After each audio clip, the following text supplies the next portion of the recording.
welcome to Herdstone Painting. My name is Mark, and today we're going to be painting the markers and tokens from the new Bretonnian Blood Bowl team from the Season 3 edition box set. These little bits are always great fun. I feel like most people use them in their games to keep track of their score or their turn, so I thought, why not paint them on the channel? So let's get started with the markers themselves. So it's predominantly a Grail, so we're going to start with that first. We're going to grab some Liberator Gold.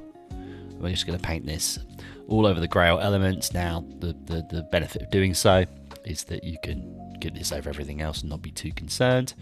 We've undercoated it with Mechanicus Standard Grey, but if you do have a gold spray paint, you could use that instead.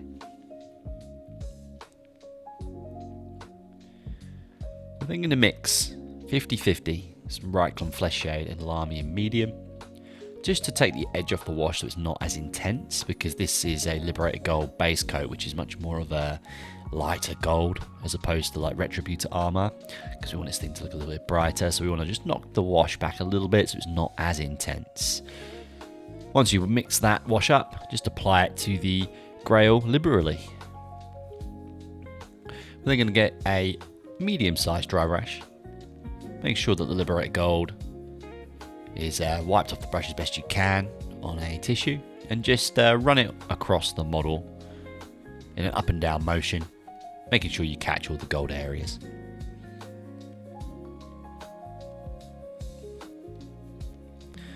We're then going to stick to our medium dry brush. We're going to grab some Stormhost Silver, and this time we're going to, of course, dry brush it again, but we're going to kind of dust this now. So we're going to get as much paint off of the brush as we can and dust the entire model. These are our only markers at the end of the day. You want to dedicate all of your time to the team. These are just extra paraphernalia pieces.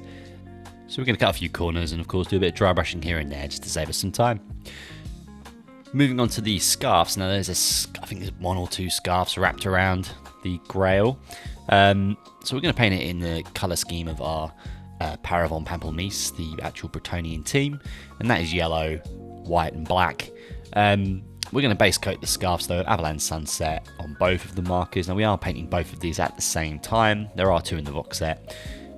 So give it a nice thin coat of Avalanche Sunset. Do a second coat if you feel you need to.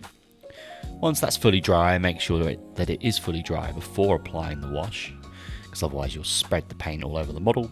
Grab some Seraphim Sepia and paint this onto the scarf. Trying to be too liberal because this will get all over the nice gold sections that we've already painted. Just paint over what we've previously just done. We'll then grab some Avalanche Sunset, of course, ensure this is watered down as per the previous base coat layer, and just apply this over all the higher areas. We're effectively relayering it here, leaving the Seraphim Sepia in the deep recesses.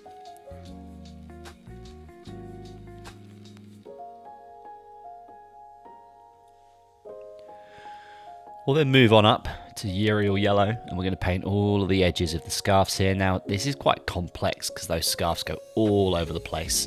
I was tempted to do some hatching on these in black, but I think in sight of trying to make these quick to paint, I'm just sticking to a singular colour. Of course, you guys will paint this scarf to the colour of your team.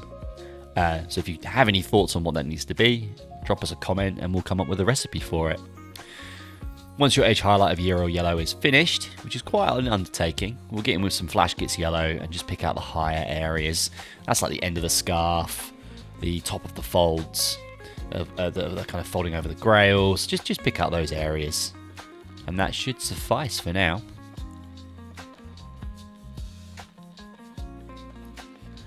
So there's a Fleur-de-lis on the front and back of each grail, so we're just going to paint that in now. We're going to base coat it with a layer of Iron Hand Steel. Of course, this is pretty much the final major element of this Grail, so just take your time as you paint this in. The wash will be able to merge this into the Grail behind it quite nicely once this metal is dry.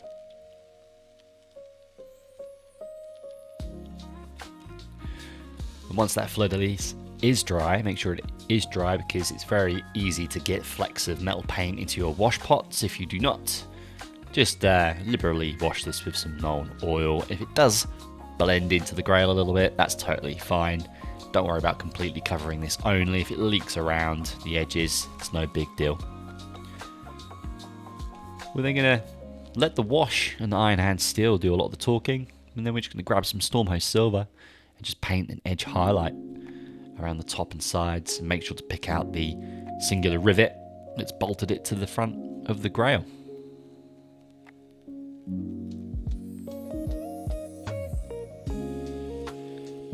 Alright, so things are getting suitably silly for Blood Bowl. As maybe some of you know, Blood Bowl miniatures have some very silly little details that you just don't get anywhere else.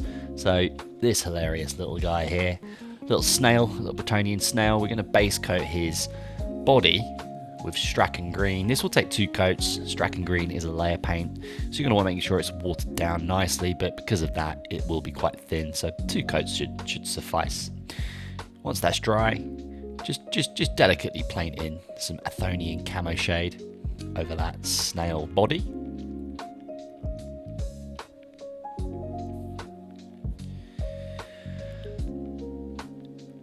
Once the Athonian camo shade is dry, now do note there is a tail sticking out the back of the snail here on the other side, which could be confused as a piece of scarf. It is not, it's a little snail tail. We can just relayer over with Strachan Green again, just to bring that colour back up to the fore. And then finally, grab some Scarsnick Green and do a little bit of edge highlighting, but you also want to add a little bit of texturing. You know, snails have kind of got like the wrinklies on the bottoms. I don't know what you'd call it, but they've got little wrinkles on their bottoms and around their edges. So just add a little bit of extra texturing to that as well. So the snail's shell, we're going to try something a little bit different. We're just going to paint this with Rhinox hide. This will take 2 coats. So just paint that in now. Remembering you can see it on the front and back of each Grail. We're then going to go in with some Steel Legion Drab first before we wash this and just pick out all the edges. But then we're just also going to paint in a spirally helix formation, like basically follow the spiral and just paint lines around it. It gets a bit more difficult as the shell gets larger, but if you just kind of paint lines, it kind of gives the illusion that it's got some ridges in it and it's got some varied texture.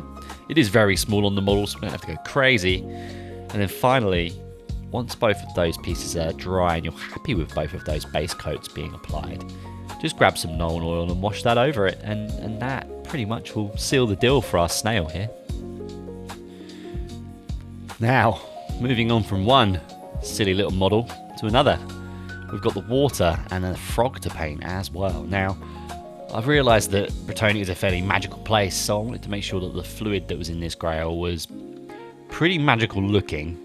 I feel that maybe I've gone a little bit too blue here, but I base coated it all with Baharoff blue to start. I've done 2 thin coats of this, and it is an intense colour, but it does look cool and it does look particularly otherworldly.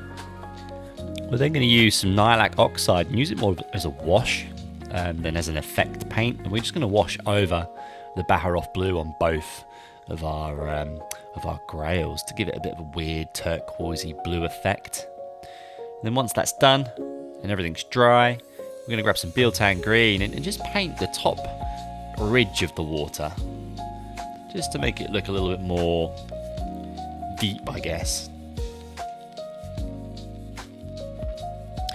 Moving on to the frog himself, we're going to base coat this little chap with some Warpstone Glow. Now this is a layer paint, so you're going to want to make sure to apply 2 thin coats from your wet palette. Just work your way around him, being as careful as you can because he is in contact with all of your previous hard work. We're then going to wash him with some Biltang Green, being fairly liberal, but of course be very careful as you go around. The Biltang Green will look really strange if you get it on any of the yellowy gold or yellowy scarf elements. Once that wash is dry, make sure to give it as long as you can to dry as possible. Grab some Warpstone Glow again, the same watered down consistency as how you base coated, and just go over the frog again, leaving the Biltang Green in the recesses. I'm then going to mix some Warpstone Glow with Moot Green 50-50 to give us a little sort of in-between tone. And we're going to run around and effectively relayer again. We're not necessarily doing an edge highlight, but we're going to just make sure we go back over all the higher elements of our frog here, especially on the back. We can almost glaze this on his back just to bring it up to that tone. And then we'll get some just Moot Green, pure Moot Green, and we're going to kind of add some little dots to his back, as well as picking out little bits on his face and on his hands, just with a little edge highlight, just to give him a little bit of a froggy texture. We'll grab some Aerial Yellow now to paint the eyes. So I've just grabbed my smallest brush here and actually loaded the brush up quite heavily and just almost like sort of daubed it on to those areas, and the paintbrush just sort of just adds a blob, which is perfect for what you need here. We'll then get some Flashkits Yellow and just paint the very top of the eyeballs just to make them stand out a little bit more. Before getting some Abaddon Black now, my recommendation here is to make sure it's fairly watered down, almost to the point where it's a wash. Get your smallest brush you have, or whatever you're comfortable with, and just paint a slit down both of the eyes and try to line them up so that they're looking in the same direction. However, this is Blood Bowl. If you want to make him cross-eyed, you make him as cross-eyed as you like.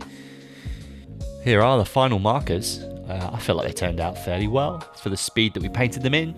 The Games Workshop studio have spent a lot more time on these, especially the scarves, making them look absolutely beautiful.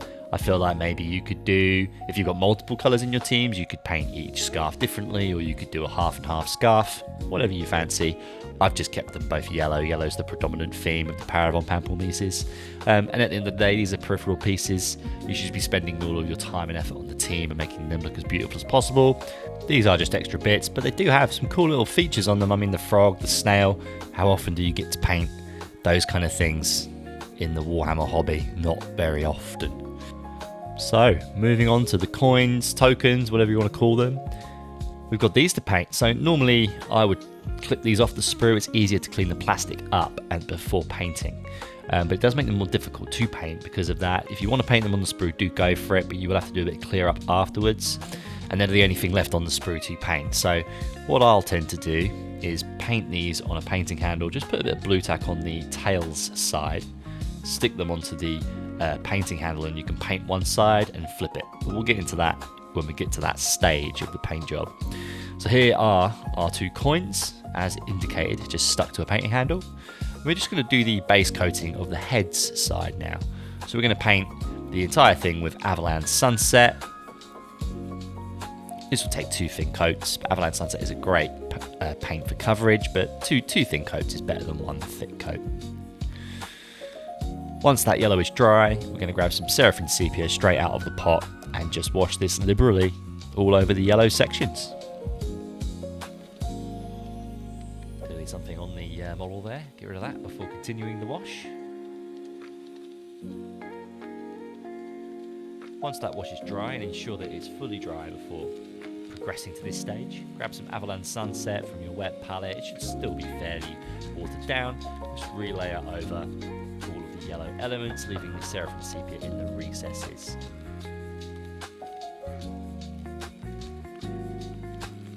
Now we're going to get in with some Aerial Yellow and just paint the edges of this coin. So just leaving that wash still in the corner, we're just going to paint the extreme.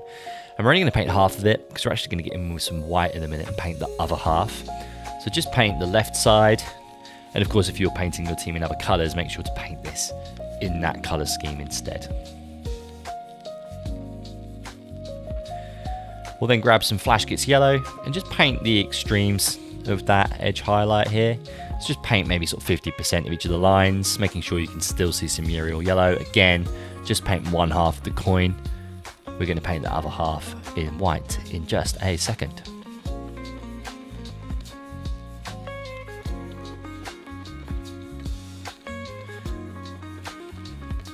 Now get some Corax White on your wet palette, and this is a great paint for base coating, but it is very thick, so you still want to water this down. And even when it's fairly liberally watered down, it still covers really well. But we'll only do 2 coats, and you're just going to paint over the yellow, and we're only going to do 50% of this. Now, it's really helpful with these coins. They do have the studs around the edges. You can use them as a guide, so that's really helpful to work out where that 50% line is. We're then going to mix Nuln Oil and Lahmian Medium 50-50 to create a subdued black wash. We're not going full on Nuln Oil here because it will just drown the white. And then we're going to apply that over all of the white sections. Of course, be very careful not to get it on the yellow, but if it bleeds over a little bit, it's not too much of a big issue. Once that wash is fully dry, we'll go back in with our fairly watered down Corax white wash and just repaint everything over again, leaving the wash in the recesses.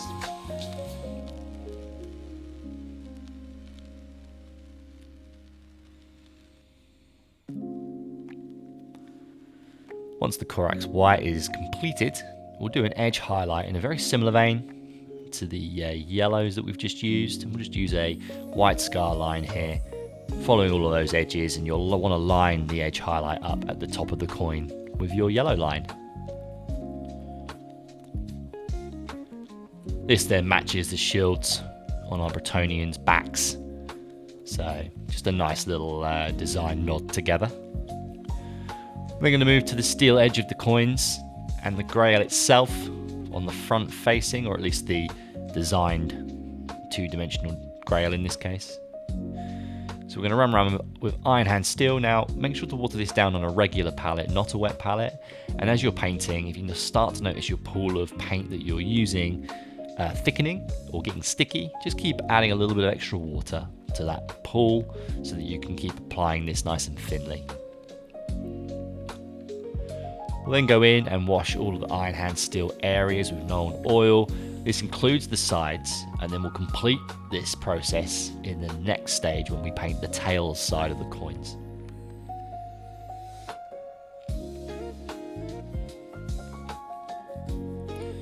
We're going to let the Iron Hand Steel and the Nuln Oil do a lot of the singing here, do a lot of the work, and we're just going to get in with Stormhost Silver and paint all of the rivets, all of the edges, and paint all of the studs as well with a nice fine edge highlight, and the wash will do a lot of the work for us here.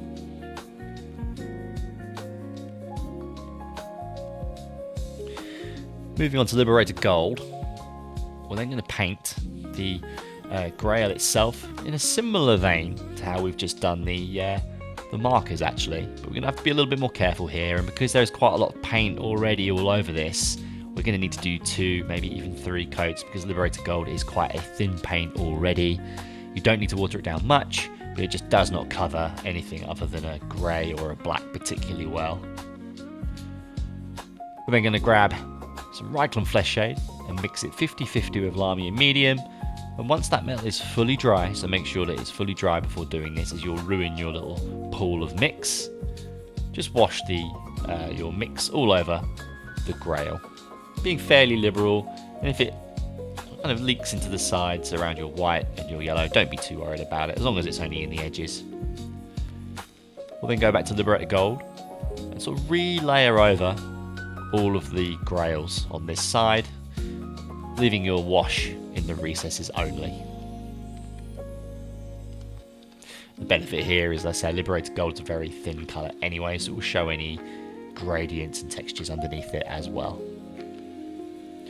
And then finally, we'll go in with Stormhost Silver, and similarly to the silver areas, we're just going to edge highlight all of the Grail here.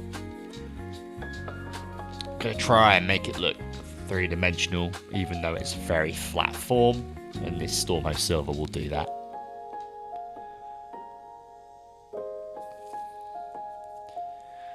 And finally, there is a slight sliver of water visible from the front here. Now, you could leave this, but I thought I'd get in with a small brush and just add some Nihilakh Oxide into that area, just to give it the effect that there is some water in the Grail ready for a questing knight to drink upon his discovery of it.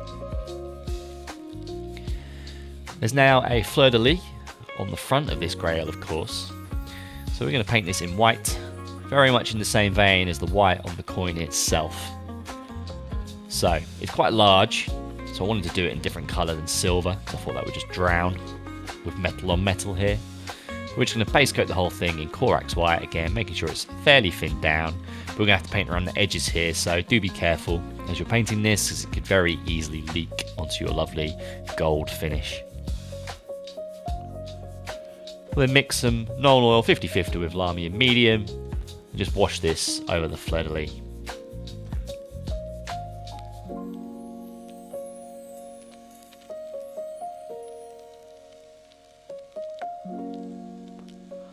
And once that's dry, we'll go back to the Corax white and effectively relayer everything here, relayer over the whole Fleur-de-lis, leaving the wash only in the recesses.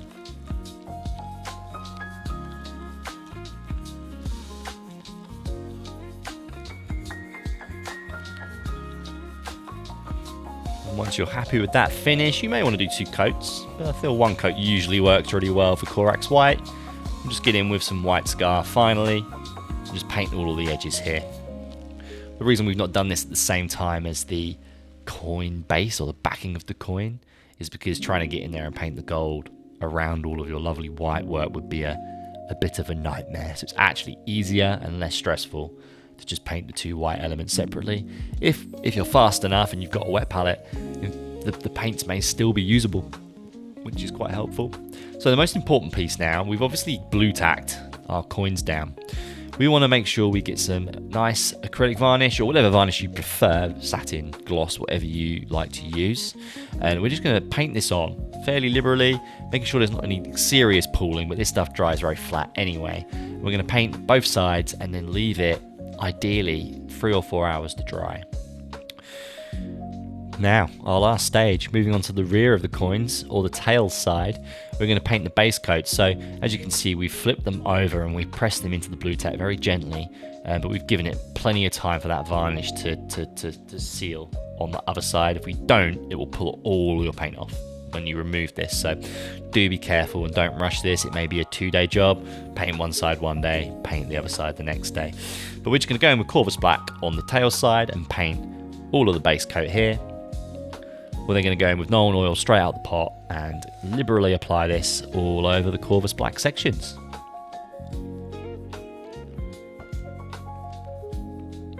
Of course, every stage here has the option or the possibility of getting paint on the reverse, so be careful as you work your way around this.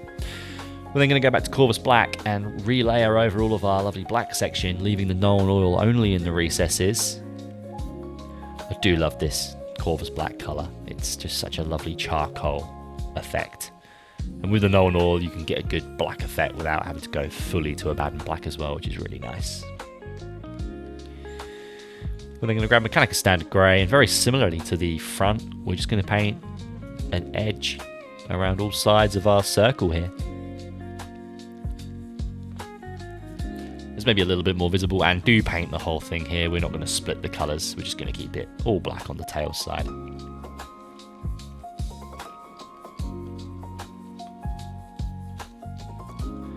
And then finally for this element, we're just going to grab some Dawnstone and just paint 50% of those lines, leaving the Mechanicus Standard Grey visible underneath in some areas, and just make sure both coins are painted in the same way.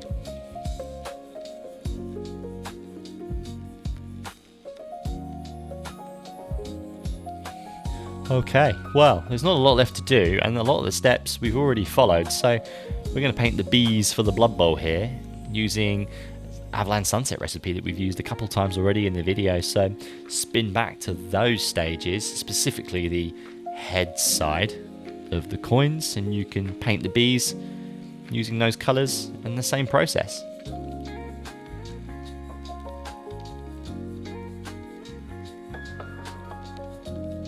And for the Iron Hand Steel element, we're going to paint the final ridge, so not the entire side, you've already painted that edge.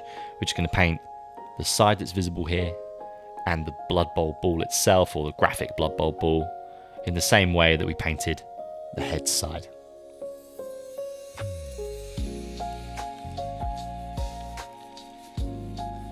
And finally, because it was so important for the other side, we're just going to make sure we apply another generous coat of Vallejo matte varnish, or whatever, as I said before, satin, gloss, whatever you guys prefer your models to be finished in. We do this to all of our models, but in this case it's very important. And these things get thumbed a lot during the game, so it's quite important these guys get a good coat of varnish. Maybe even 2 coats would be good.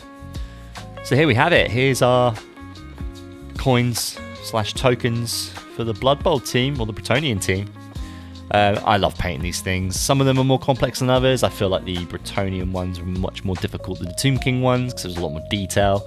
But the fact that they've all been very, very much the same and the same design approach for all of these years is pretty awesome, really.